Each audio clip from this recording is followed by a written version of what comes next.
Hey there, I'm Sully, and welcome to the Gun Club. Alrighty, well, we got people filing in. A few things sort of hit on real quick and easy.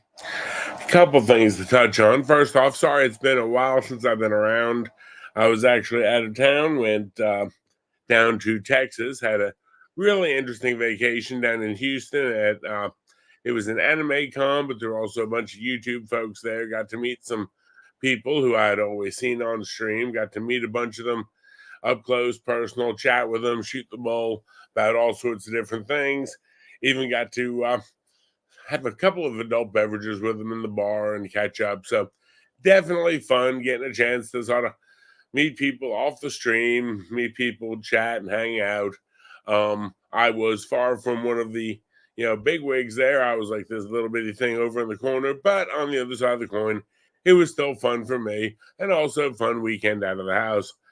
Um, Also, got some new goodies in. Actually, had somebody I've got to give a lot of credit.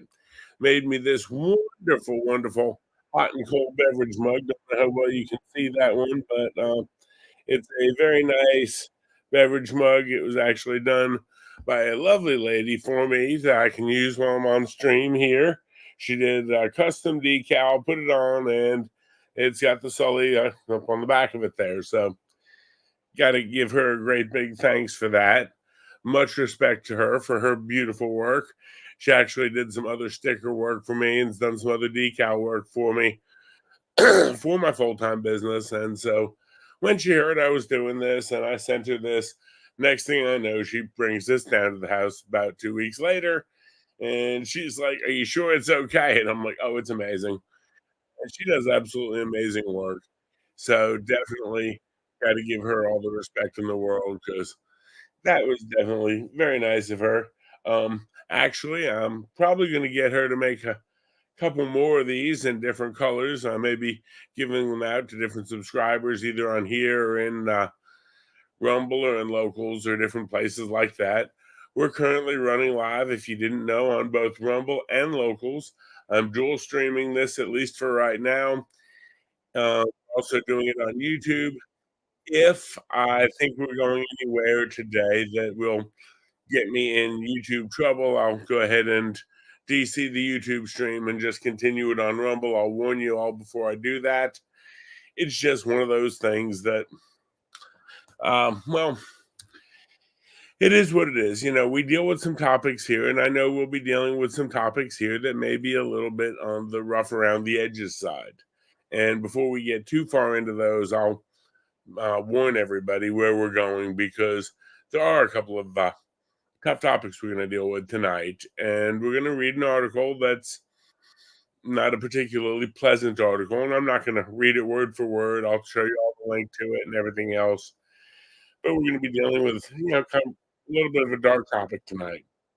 And if you saw the header, it looks a little bit different. And I did it as girls and guns. And girls and guns, I did it generically, sort of put it together. Didn't exactly know where I wanted to put or what title the best title was for this.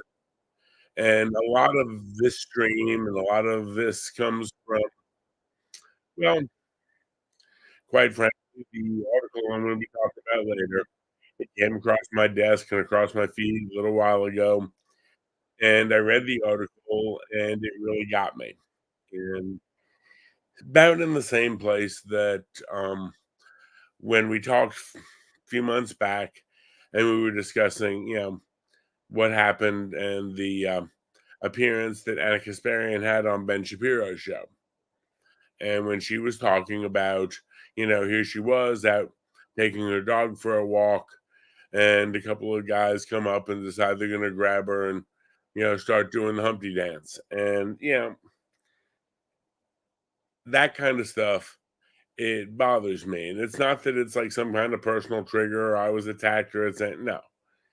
It bothers me that someone in our country that I consider a relatively civilized, decent place, a nice place to live, a place I love living, a place I think is one of the greatest countries in the world, a place that, I'll flat out say, anyone who wants to dog the country out, got news for you. We did a lot to free a lot of countries in Europe, and we did a lot to free a lot of people in Asia from some pretty tyrannical dictators. And if you go back to the Second Great War, and you look at what we've done in other places, we've done a lot of good in this world, and I think this is a decent country.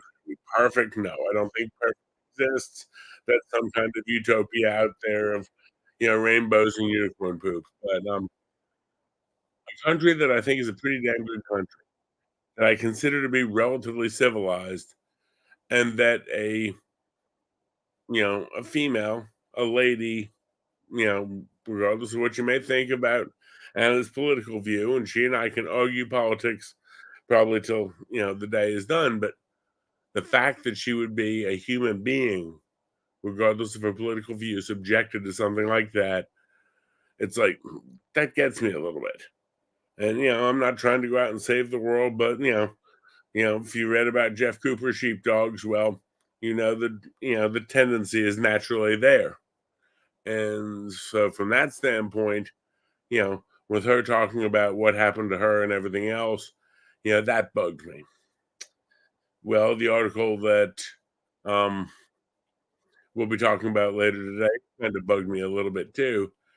And it's just because of the fact that what?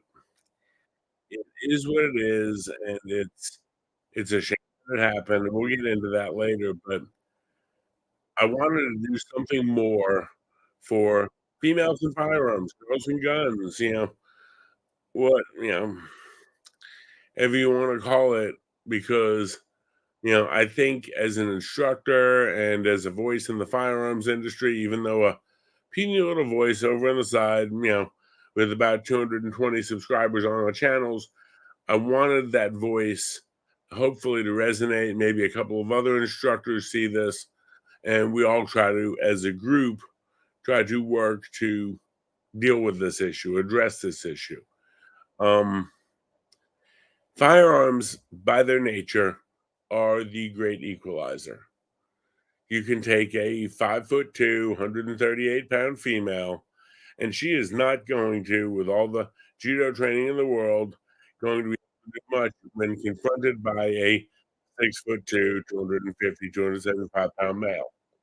The bottom line is there is a power imbalance there. Martial arts and everything else is somewhat okay within a weight class or to a limit or whatever else, but if you want a true force equalizer where that 5'2" female can neutralize a 6'2" attacker or multiple attackers, well, that's what we talk about on this channel. And the thing is, you know, we're going to get into that a little bit today. And in order to just sort of get in the right frame of mind to start this off, let's go ahead and start hitting some of the numbers. And as you know, I love doing my stats and data. In 2005, women accounted for about 13% of firearm owners. Now, when you figure the 50% of the country, but the 13% of firearm owners. Okay, not saying good, not saying bad. We can do better. Make that big so you can see it. Now, by 2020, that was up to about 23%. And that was about, 25% of the firearm owners in the country. So 25% of the firearms in the country owned by women. Okay. In 2022, women made up 29.2% of the CWP holders in the states that actually track the gender. And in the states that track the increase, they increased 115.4% faster than men in the states that track the data. Now, that number right there, I've got to give the true, meaning of it and everything else. It doesn't count everything. And the reason it doesn't count everything is, well, some states went constitutional carry, so no one applied for permits. In some cases, well, maybe a bunch of the men already had permits, and so there weren't a lot of them applying, and it was mostly females who didn't have the, permit applications. On the other side of the coin, regardless of how valid the actual number is, what are we seeing? More and more women choosing to arm themselves for self-defense. Now that's my kind of progress. Honestly, I believe in this concept firmly, 100%. It's the old story of why do you carry a gun? Well, because when, seconds count, cops are minutes away, and it's not their fault. I'm not blaming them. I'm not anti cop for a second. But the bottom line is, you know, one in the chamber beats a cop a mile away, and it's going to, and it's always going to. And we talk about the times when this has happened and things that have happened. And, again, the article sort of flagged me on this one. I pulled some of the greatest hits up here. Now, this one I pulled up, it's old, but it was still one of my favorite case studies that we did a while back. Here you've got a pregnant woman fighting off two home invaders who were armed and pistol whipping her husband. So they're armed. They're pistol whipping him. Why? Who knows? What they want, money, valuables, watch, wallet, who knows? Whether they're just doing it for the fun of it or what. But two armed men break into a home and begin beating a man, and they've got a gun. She comes out of the back bedroom armed with a legally owned AR, fires one round from the rifle. Both of the attackers decide, yeah, we ain't doing this, and they retreat. One of the attackers was wounded by her one shot fired and collapsed, mortally wounded, in a ditch outside the home. Now, again, I've always said I never celebrate anyone losing their life, but in this case, this shows where, again, a pregnant woman coming out of the back bedroom with an AR 15 fended off two armed men, thus potentially saving her life, her husband's life, any other family members that were in the house. One of the idiots who broke in, he lost his life in it. I'm sorry that he did, but oh well, it happened. But when you look at the big scope of things, what if she was afraid to pick up that gun? What if she hadn't gone to the range with it? What if, you know, she had never learned to use it? What if she didn't know how to load it or chamber around or drop it off safe or whatever the case may be? What could have happened in that situation? Again, I never want anyone to lose their life. I'm not saying that I do. On the other side of that coin, if someone's got to, why not it be the bad guy? I can take that a lot easier. So, when we look at the big scope of things, here's another one. This is an armed woman who stopped an active shooter. Now, this one was much more recent. This was May of last year. Now, a suspect opens up on a group of about 40 people with a graduation party. And by the way, he had an extensive criminal record. He should never have had the firearm he had.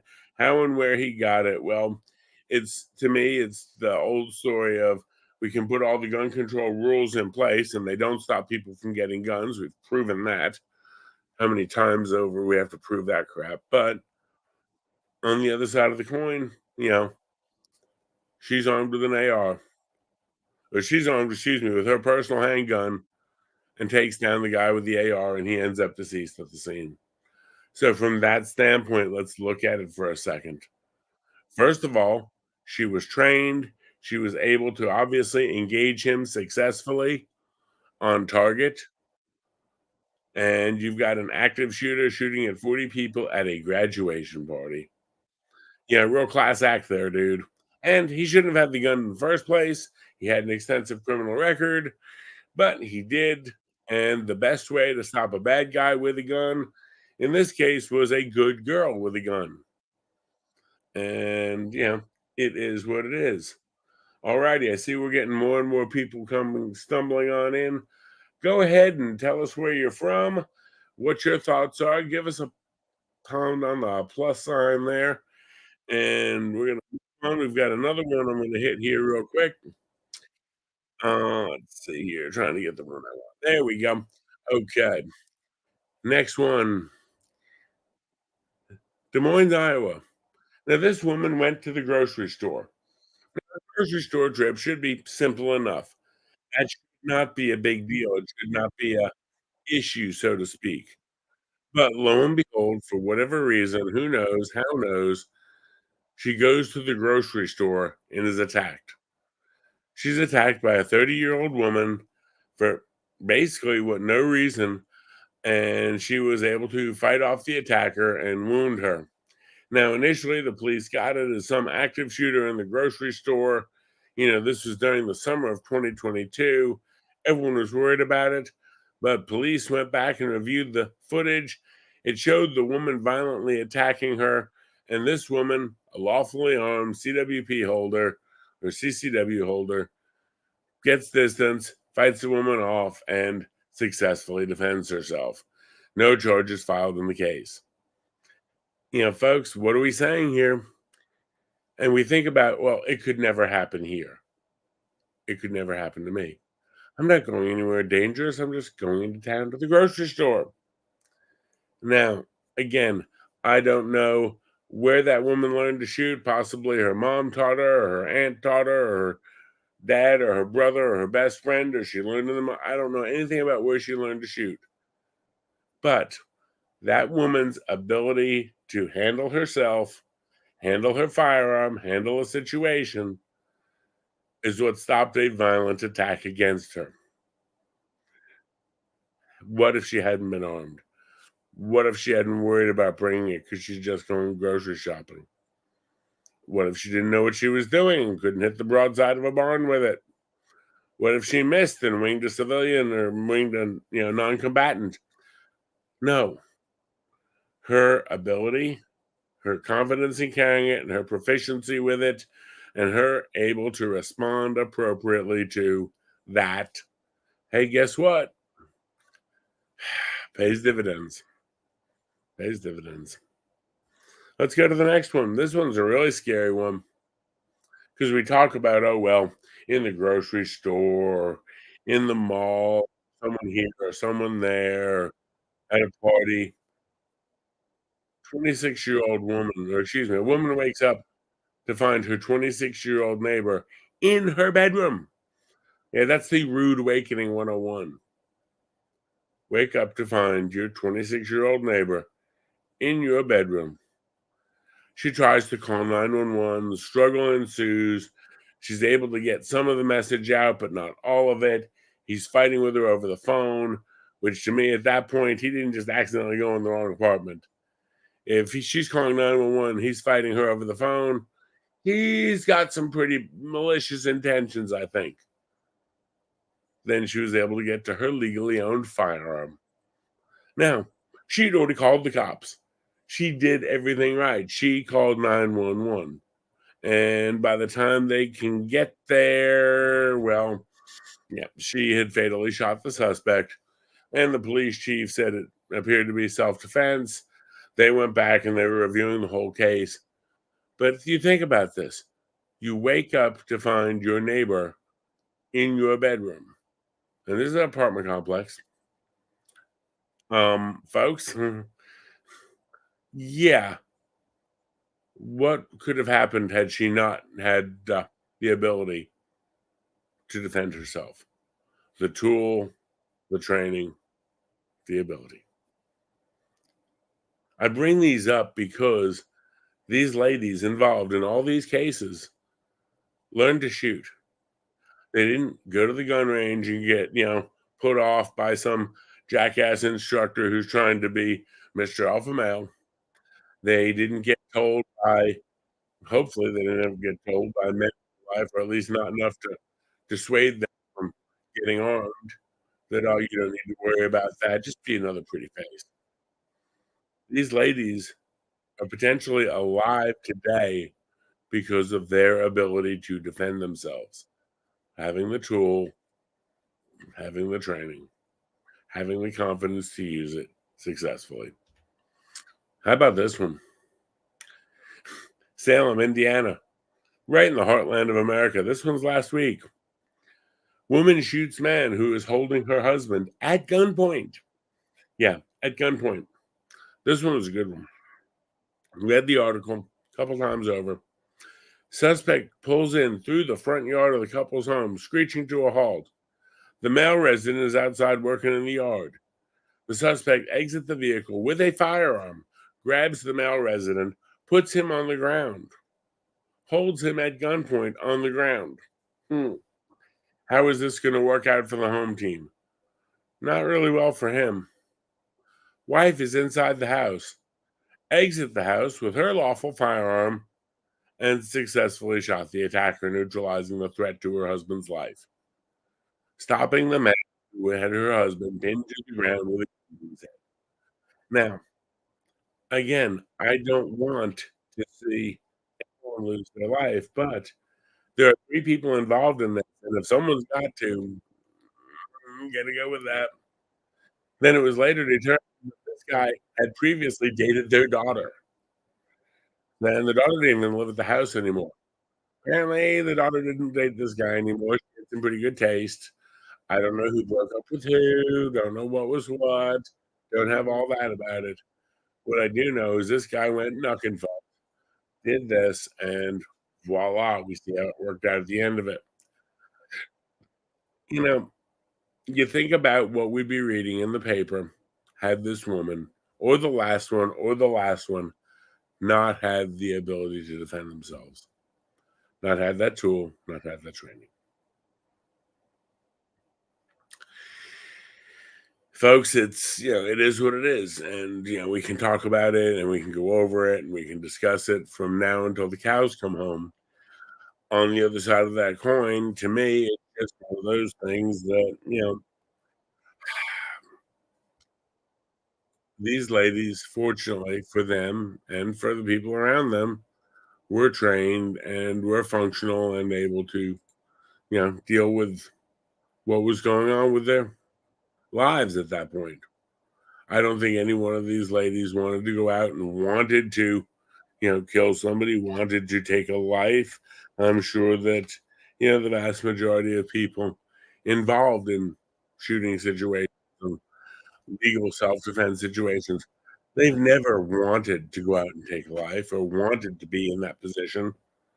Unfortunately, they didn't get the choice. That guy, that other person, that 26-year-old who breaks into their bedroom, or that guy who comes flying up into the yard and excuse me, guess what? That is who did it. They put them in that situation. And is putting them in that situation, what happened? Well, apparently it didn't work out real well for them, for the home team. And from that standpoint, you know, it is what it is. And I'm sorry that somebody lost their life, and that's awful, and I hate that for them. On the other side of that coin, these ladies, did right. So it's food for thought. It really is. Because if you look at a lot of these, we go back to this one here. It was a physical struggle. The physical struggle, he overpowered her. In the case before, you know, there were, physical struggle going on. In this case, she could not have physically struggled with a guy with an AR who's opening fire on 40 people at a graduation party. Yeah.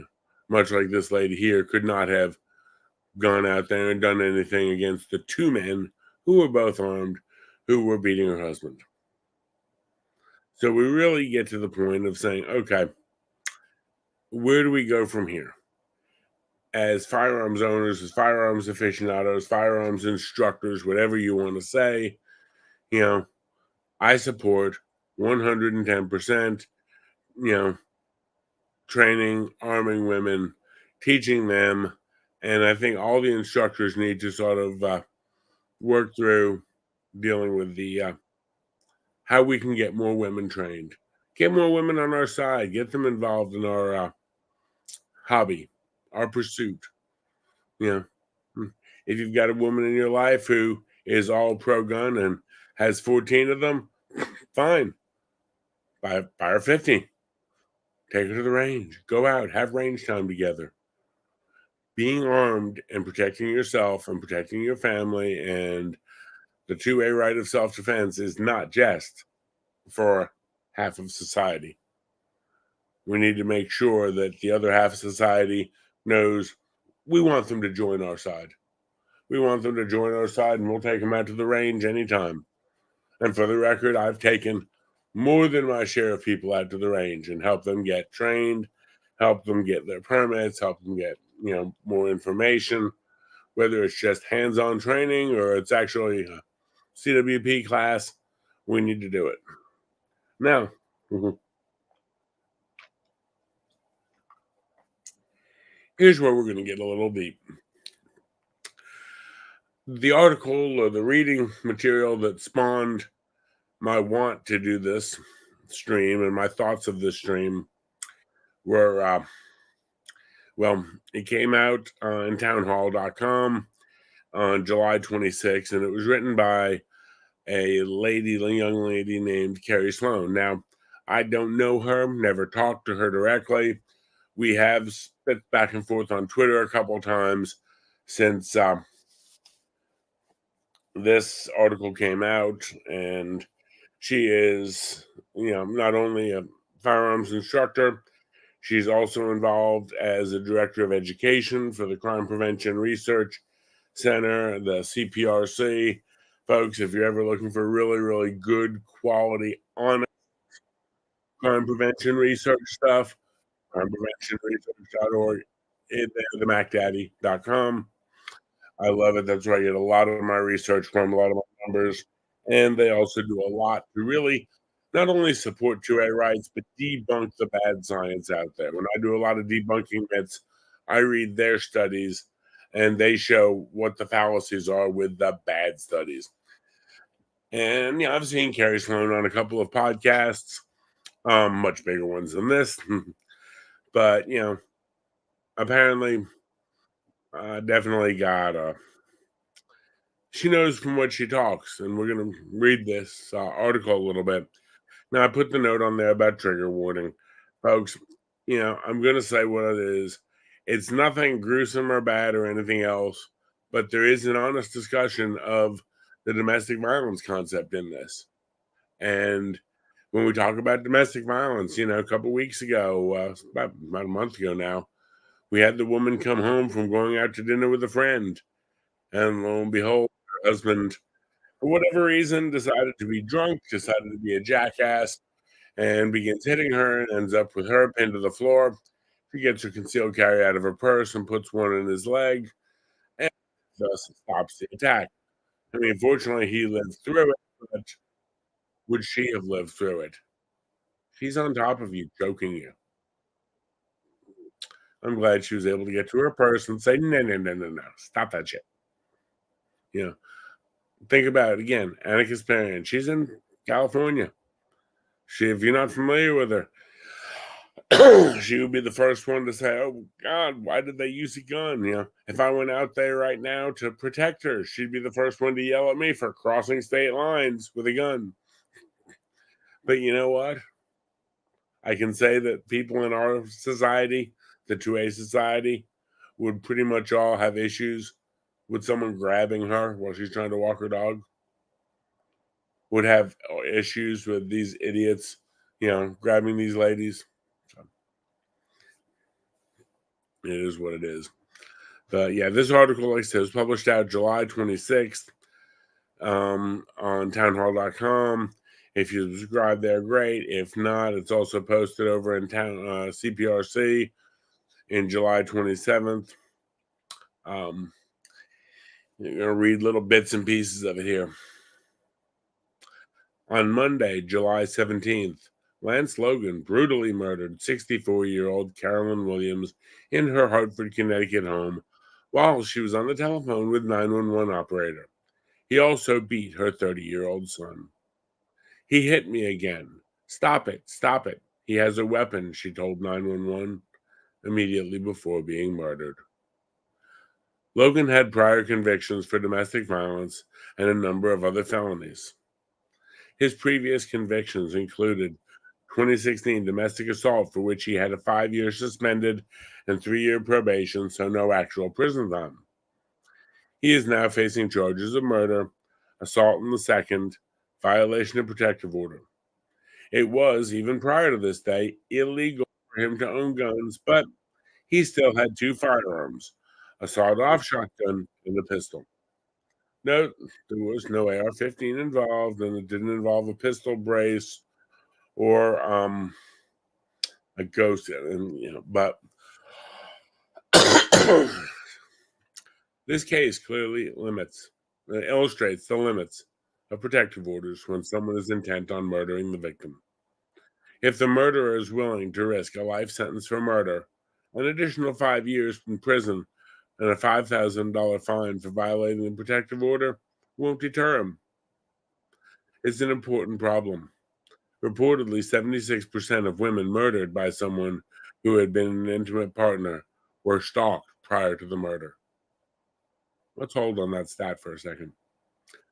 76% of women who murdered by someone who had been an intimate partner were stalked prior to the incident. So, a woman gets out of an intimate relationship and he ain't handling it well. Should that not be a big red flag right there? Yeah. That right there, the minute she has to get a protective order, that's telling us something. Because if she's got enough to get a protective order served, hmm, someone's stalking, and we're seeing where that goes. Again, I'm all about evidence-based solutions, and we've got the evidence on this one. Alrighty, onwards and upwards here. Violence prevention advocates recommend a long list of safety precautions. These changes require women to uproot their lives. Among the advice, women should change jobs, travel routes, the time of day they leave their home or work. Maybe they should move in with a friend or family, change the locks on their home, do their shopping and other chores with relatives or friends. Now, that last one I like.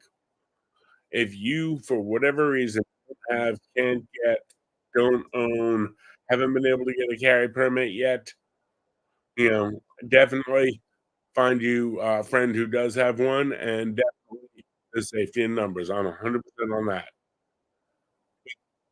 They're talking about this here. The advice they give women, they're told to change their jobs. Can you just quit your job like that? New jobs, yeah. Change your travel route. Okay, maybe that's not that much of an uproot. The time of day they leave, or the time maybe they can change their work schedule a little bit. Move in with a friend or family. So yeah, break up with your scumbag boyfriend. You break up with your boyfriend, and he starts going nuts. And so you should move. You should move. Quit your job. Run and hide. Do what? Most of the time, I hate to say it, even when they do that, if the guys are persistent enough, they track them down.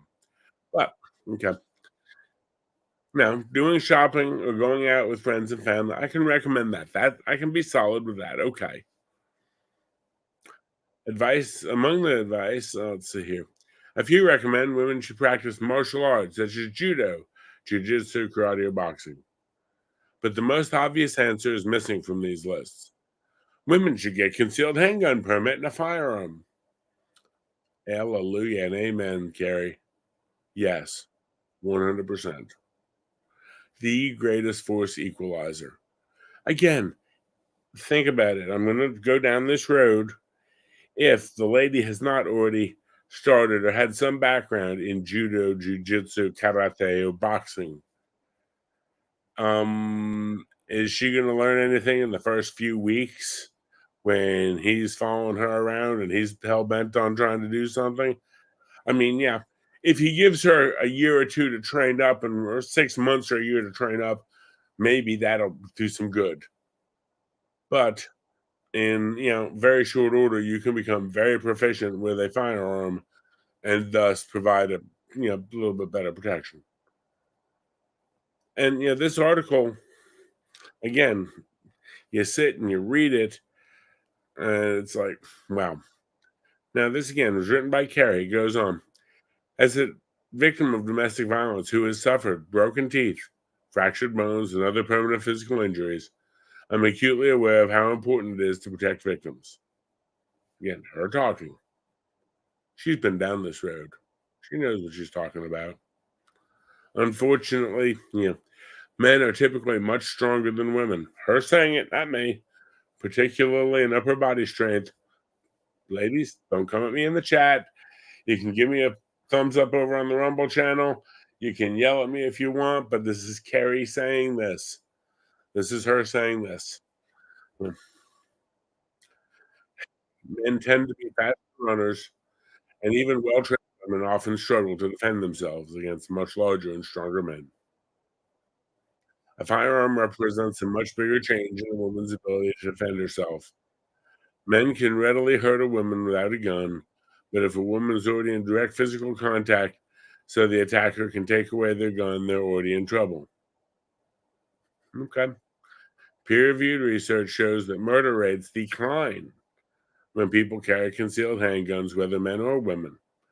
But a woman carrying a concealed handgun reduces the murder rate 3 to 4 times more than a man doing the same. Hmm. I think she kind of hit this article on the head. And again, she knows what she's talking about. This lady's done a lot of really good work. I've seen a lot of her stuff. I've researched her on websites. Much respect for her and what she's trying to accomplish. Because what is it? She is a survivor who knows the drill, who knows what works and what doesn't. She's played this hole on the golf course before, folks. And what is she doing? Well, guess what? She's going out there and she is teaching. She is helping take the lead and work with victims and work with law enforcement agencies to get them to get smart and quit suggesting things like quit your job and move and hide under the kitchen counter. I mean, come on. And say no. Defend yourself. Onwards and upwards here. And the message is getting across to women. Between 2012 and 2022, states that provide data by sex, concealed handgun, again, we talked about that statistic. The percentage of women say that gun ownership protects people from crime has been growing faster. While they're growing at a faster rate, they still make up about 30% of permit holders. Many states could make it easier for a stalked woman or a man. Can a female stalk a man? Can a woman go batshit crazy and stalk a man, you think? What do you think? I'm going to say yes. I'm going to say domestic violence can go either way, and I'm going to say stalking can go either way. Now, if it comes to a physical hands-on confrontation, okay. But let's say, again, they talk about, states can make it easier for stalked women or men to defend themselves. Even after taking the training and applying for a permit, it can take 2 to 3 months for a permit to be issued. Well, even 1 month may be too much, too long for a threatened woman. Even women who are proven to a court they face a serious threat have to wait to get a permit. And we should talk about that. What's the waiting period to get a permit? What's the waiting to get a firearm? I mean, getting a carry permit, okay, but what about just getting a gun for your house? Okay. Many single with children may find it difficult to pay fees for a permit, plus additional fees for fingerprinting or training. While there are now, about 25, 27 constitutional carry states that don't require fees, other states, such as California, it can be, 250 or more for 5 years. Imagine that. Woman with or without kids, having to leave the scumbag, is having to establish a new address, hide or do this, saying leave job. Yeah, your right to live and your right to survive, oh, that's gonna take $250 too. Yeah. We need to work on these things. There are solutions. I'm gonna throw some out here at the end. But I think we need to identify, we need to really resonate the problem. Police are very important, but they almost always arrive after the crime occurs. Protective orders can help, but if we're going to be serious about protecting women like Carolyn Williams, we must let them protect themselves. And I'm going to say more than letting them protect themselves. Okay, let them protect themselves. How about enabling them to protect themselves? We're not going to merely let them do it. Letting them is it's a passive verb. How about enabling them to protect themselves? Where do we go from here? The firearms community, the 2A community, the vast majority of which are decent, law abiding citizens. Where do we go from here? What do you think? Yeah. You can look at that article. Kerry did it. Honestly, she did a bang up job on it. Um, I will say, for what it's worth, dear, I'm sorry that should happen to you. No excuse whatsoever for it. And reading stuff like this, whether it was what happened to Carolyn Williams or Carrie talking about her stuff, I get that same disgusted feeling that I get when we talk about what happened with Anna Kasparian. Human beings shouldn't be subjected to this kind of victimized crap. It's one thing if it's two men or two women in a bar and they want to go play mutual combat because they're all, drunk on Fireball or high on God knows what. Okay, fine. But, you know, somebody violent just victimizing someone because they've got the strength and ability to get away with it. Nah, I don't buy in on that. Sorry. Not my thing. Call it for what it is. So where do we go from here? It's interesting. And we came up with this interesting dichotomy. I was talking with somebody about this whole situation. And a lot of times we hear terms thrown around about, oh, we live in a patriarchy. And, a few years ago, we were hearing, oh, there's a rape culture. We still hear it come up. There's a rape culture in this country. This rampant misogyny all over the place. Women are just victimized everywhere. Okay. If you buy into any of this, maybe, maybe not. I'm not even going to argue. But if you buy in that it's a male dominant society, that women are raped, beaten, discriminated against, and everything else, I have one question for you, and maybe it's me. The people who claim all the above exist are the same making it harder for any woman to ever defend herself, are the same ones who are going to take and say, oh, we need more permitting and training and waiting periods. I've told the story before. Had a good friend of mine up in North Carolina was dealing with a psycho. In order to buy a firearm legally through channels, at the time, she had to go through permitting through the sheriff's office where she lived. However, she had just moved to get away from the psycho. So, because she had moved, she hadn't lived in the county 30 days. So, the sheriff in the county she had moved to wouldn't do the permit. The sheriff in the county she moved out of said he would have done the permit prior to her moving a week ago. But she moved to get away from a stalker. So she's going to apply for a permit, but she can't do it right now because she just had to move to get away from a stalker. Now, North Carolina's got computerized criminal record checks. They can run it across. Archaic law made it impossible for her to go to a gun store, gun shop, gun dealer, and buy a firearm through channels. Fortunately, at that time, North Carolina still allowed private sales between individuals as long as the selling individual was satisfied that the purchasing was legit. So she purchased one of my old firearms.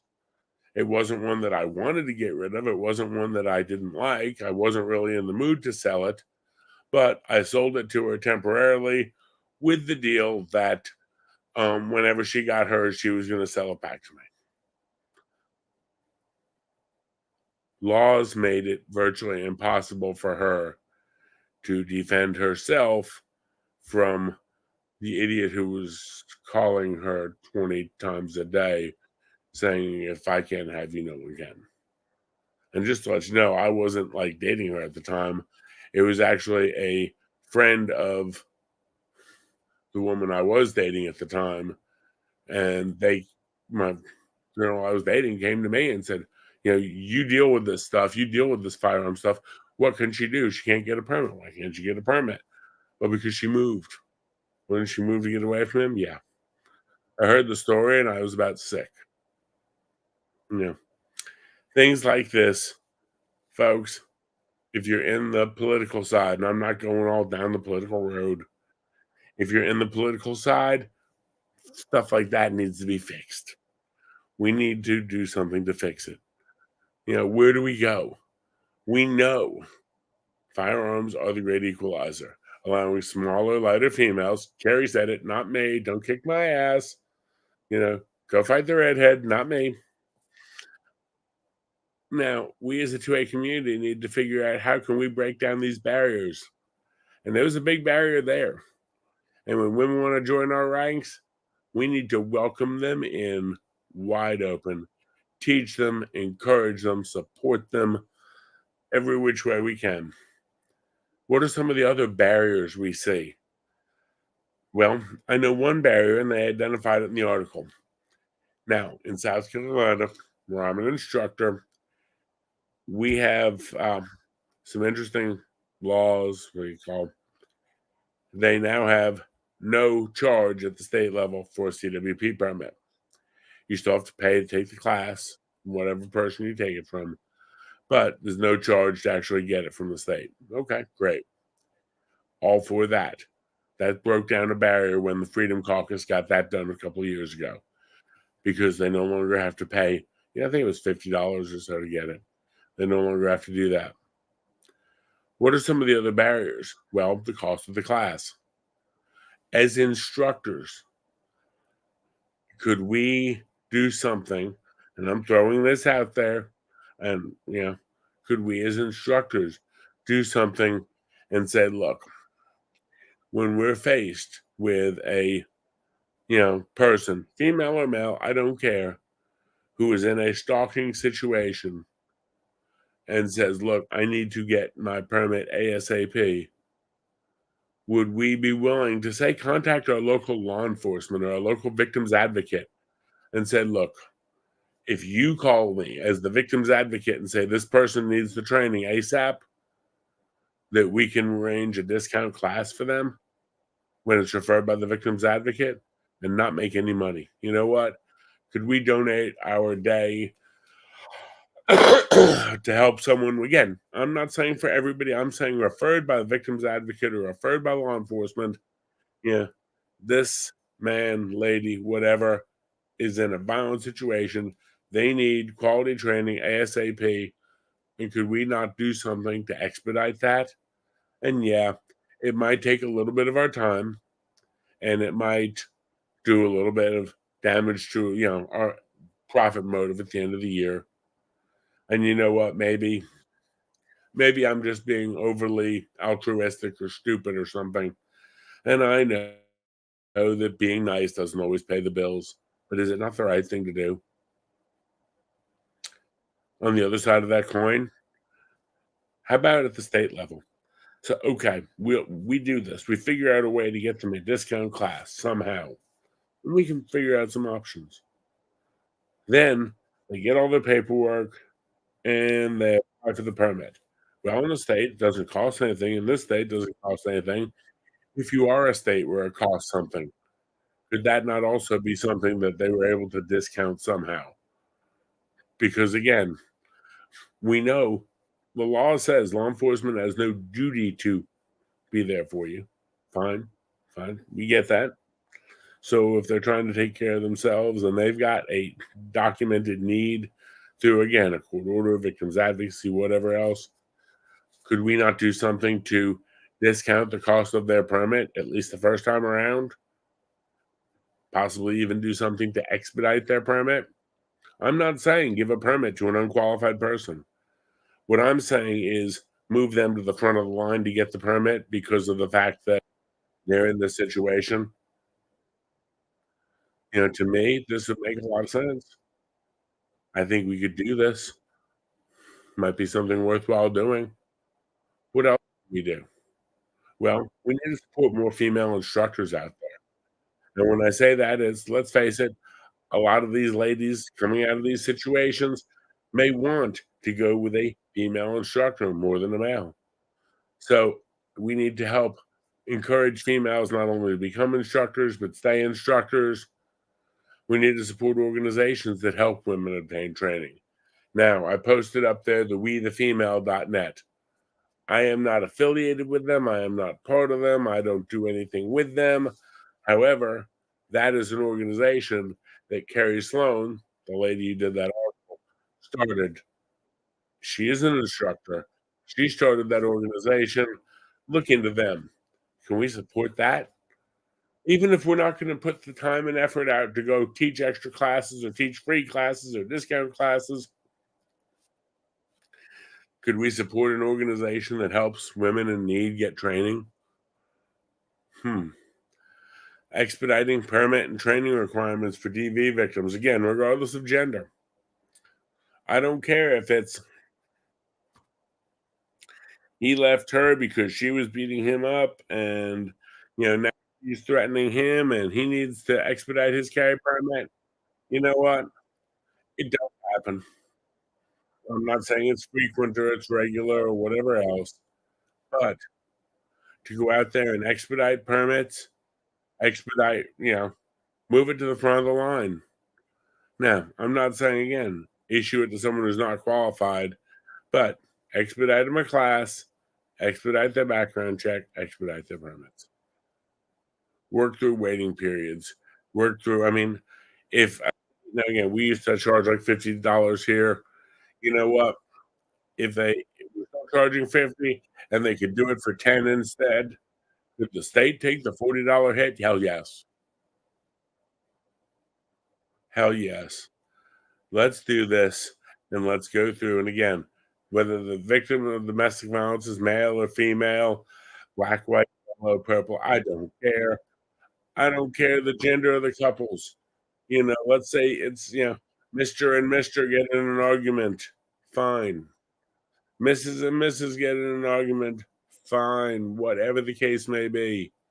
If somebody's at the point that they are a DV victim who has to go get a restraining order, the restraining order is great, but papers ain't bulletproof.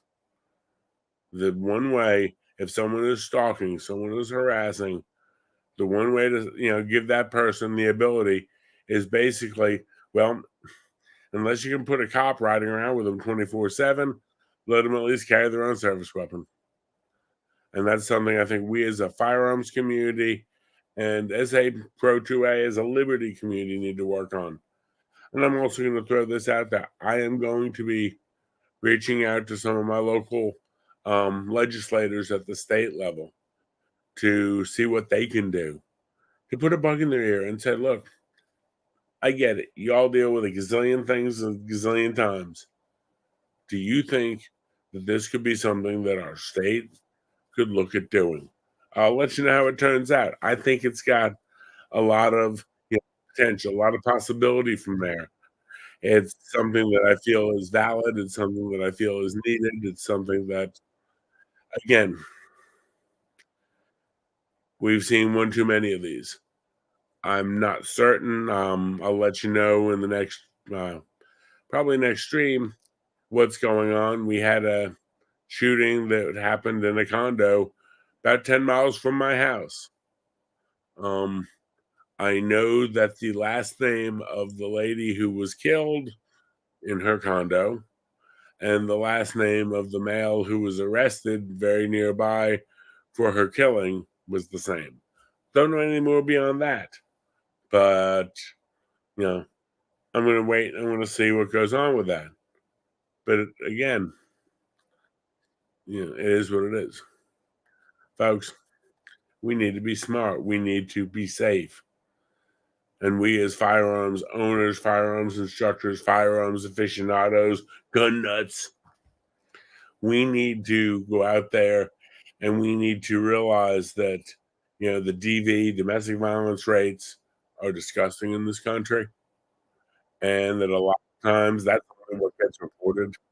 And it's got to be pretty shitting bad to make it that far. So, again, by the time a lot of it gets reported, it's pretty much off the charts. And again, it could be either way, one side or the other. It could be he's beating her up. It could be she's beating him up. Heck, for all you know, it's that she took a dump in his bed.